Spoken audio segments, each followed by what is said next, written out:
कर्पूरगौरम करुणावतारम संसार सारम भुजगेन्द्रहारम सदा वसंतम हृदयारविंदे भवम भवानी सहितम नमामि भवन भवानी सहितम भवानी शंकरौ वंदे श्रद्धा विश्वास रूपिणों याभ्याम विना न पश्यन्ति सिद्धा आयुष्वान्तस्तमीश्वरम सिद्धा आयुष्वान्तस्तमीश्वरम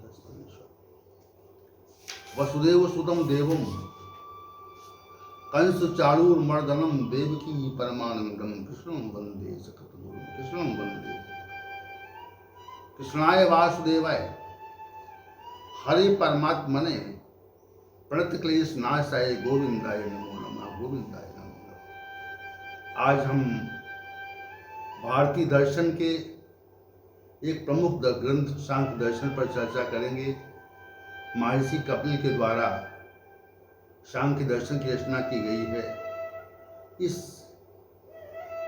ग्रंथ में 5 अध्याय हैं और 5 अध्यायों में महर्षि कपिल ने सांख्य दर्शन का निरूपण किया है। यह प्रमुख दार्शनिक ग्रंथ है जो ज्ञान षष्ठी की रचना मोक्ष के विषय में बोध प्रस्तुत करता है। कपिल मुनि के मतानुसार संसार में 3 प्रकार के दुख माने जाते हैं, जिन्हें पहला आध्यात्मिक दुख, दूसरा अधिभौतिक दुख और तीसरा अधिदैविक दुख कहते हैं। बुद्धि और मन को आत्मा के नाम से जानते हैं। बुद्धि और मन के आश्रय से जो दुख प्राप्त होते हैं, अर्थात बुद्धि की वृत्ति विकल्प और मन की वृत्ति संकल्प के आधार पर जो दुख होते हैं, उन्हें आध्यात्मिक दुख कहा जाता है। क्योंकि मन अनेक प्रकार की चिंताओं से ग्रस्त रहता है और अनेक प्रकार के उद्वेग उसमें रहते हैं, इसलिए इनको आधार मानकर जो दुख मिलते हैं वे आध्यात्मिक दुख कहे जाते हैं। अधिभौतिक दुख हमारी समस्त इंद्रियों को भूत कहा जाता है और इंद्रियों के आश्रय में होने वाले दुखों को हम अधिभौतिक दुख कहते हैं। जब मनुष्य को पशु कीट पक्षी आदि द्वारा जो दुख मिलता है, अर्थात संसार में अनेक व्यक्तियों के द्वारा जो दुख प्राप्त होता है, वह हमारी इंद्रियों के आभास से दुख माना जाता है। इस प्रकार सांसारिक जगत के दुखों को अधिभौतिक दुख कहते हैं। तीसरा अधिदैविक दुख, पृथ्वी जल वायु अग्नि आदि को साक्षात देव माना जाता है। इन देवों से प्राप्त होने वाले दुख को अधिदैविक दुख कहते हैं, जैसे अग्निकांड, भूकंप, बाढ़ की बस्ती, सूर्य की उष्णता आदि को प्राप्त दुख अधिदैविक दुख कहे जाते हैं। भगवान कपिल ने मोक्ष को भी परिभाषित किया और कहा कि तीनों प्रकार के अर्थात आध्यात्मिक, अधिभौतिक और अधिदैविक दुखों का नितांत निवृत्त होना ही मोक्ष है। और जब तक इन दुखों से निवृत्ति नहीं होती, तब तक मनुष्य को मुक्ति प्राप्त नहीं होती। किसी भी औषधि के द्वारा यदि रोग का शमन भी हो जाए, तो प्रतिकूल परिस्थिति को देखकर रोग की उत्पत्ति की संभावना रहती है। अत्यधिक सुख सुविधाओं से दुख की निवृत्ति संभव नहीं होती। इस प्रकार प्यास लगने पर एक बार जल पी लेने से प्यास नहीं मिटती, कुछ समय पश्चात पुनः जल पीना पड़ता है। उसी प्रकार सांसारिक साधनों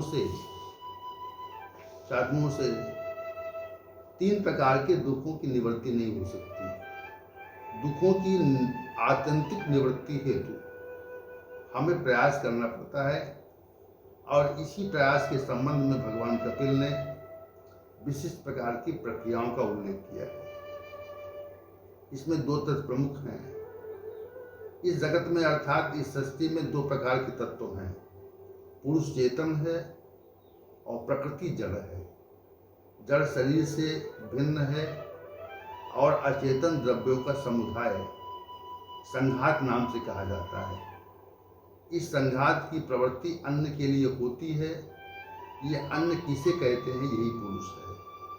सत्व रजतम गुणों वाले पदार्थ अचेतन और नाशवान है और पुरुष इन त्रिगुणात्मक पदार्थों के लक्षण वाला है। ये पुरुष ही शरीर का स्वामी है।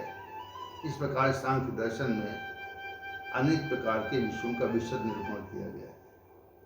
महर्षि कपिल ने 3 प्रकार की सृष्टि का उल्लेख किया है, जिसे योनि कहा जाता है। उसमें देव योनि, तिर्यक योनि, मनुष्य योनि। और देव योनि में बाह्य प्रजापति, ऐन्द्र, पैत्र, गांधर्व, यक्ष, राक्षस और निशाच आते हैं। तिर्यक योनि में पशु-पक्षी, मृग, राक्षस तथा पिशाच आते हैं और मनुष्य योनि में मनुष्य आते हैं।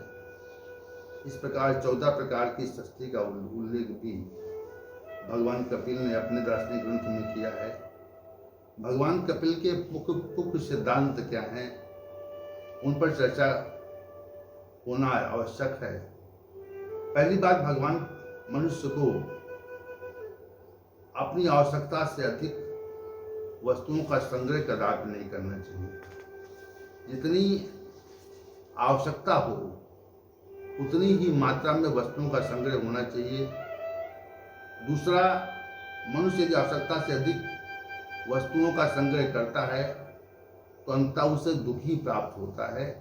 इस कारण भी अपनी आवश्यकता से अधिक वस्तुओं का संग्रह अनैतिक माना जाता है। तीसरा, यदि आवश्यकता से अधिक वस्तुओं का संग्रह किसी कारणवश हो गया है तो उन वस्तुओं का स्वतः परित्याग कर देना चाहिए, क्योंकि यदि उनका परित्याग नहीं किया गया तो उनके पृथक होने से दुखों की प्रतीति होगी और स्वतः परित्याग से सुख प्राप्त होगा। नंबर 4, मनुष्य को सभी प्रकार के विषयों का त्याग कर देना चाहिए। यदि मनुष्य अपने विषयों का त्याग नहीं करता है तो अंततः विषय उसे स्वतः छूट कर दूर हो जाते हैं, अर्थात उसका साथ छोड़ देते हैं। नंबर 5, जिस प्रकार सांप अपनी केचुल को छोड़ देता है, उसे केचुल छोड़ने में आनंद का आभास होता है, उसी प्रकार मनुष्य को विषयों का निश्चित परित्याग कर देना चाहिए, क्योंकि विषयों का त्यागना ही मनुष्य का कर्तव्य है। नंबर 6, चित्त को स्वतंत्रतापूर्वक अर्थात मनमाने ढंग से चिंतन के लिए कभी नहीं छोड़ना चाहिए, वर्ण व तोते की तरह से कहीं भी जाल में फंस सकता है। अर्थात चित्त मनमाने ढंग से कार्य करता है तो विषयों का जाल उसे अपने आप में फंसा लेता है। नंबर 7, भोग और विषय दोनों के दोष जान लेने पर ही वैराग्य की उत्पत्ति होती है, अर्थात संसार छोड़ने की इच्छा जागृत होती है। नंबर 8, आकांक्षाओं का त्याग, उनका संपूर्णता से छोड़ना ही सुख प्राप्ति का आधार है, क्योंकि जब तक आकांक्षाएं रहती हैं तब तक मनुष्य को अंततः दुख ही प्राप्त होता है। जिस किसी मनुष्य को आत्मज्ञान की अभिलाषा हो तो उसे कहीं भी स्थायी रूप से निवास नहीं करना चाहिए। यदि वो स्थायी रूप से कहीं रह रहा है तो वो निश्चित ही आत्मज्ञान हेतु प्रयत्न नहीं कर सकता। साधना पथे शास्त्र सम्मत विषयों का आचरण अनिवार्य है। शास्त्र सम्मत विषयों का आचरण करने के लिए मनुष्य को शास्त्र का निरंतर अध्ययन करना चाहिए। भगवान कपिल ने अपने माता देवहूति को सांख्य विषय का विशेष उपदेश दिया था, श्रीमद् भागवत के 3 स्कंद में वर्णित है और समय के अनुसार इस पर चर्चा आवश्यक होगी। इस प्रकार भगवान कपिल के द्वारा रचे गए सांख्य दर्शन के कुछ विषयों पर चर्चा हुई और आज से दार्शनिक ग्रंथों के विषय समाप्त हो गए हैं। कल से हम गीता की दृष्टि में योग क्या है और योगी कौन है, इस विषय पर कल विचार करेंगे। ओम सहनावतु सहनौ भुनक्तु सह वीर्यं करवावहै तेजस्विनावधीतमस्तु मा विद्विषावहै। ओम शांति ही शांति ही शांति ही।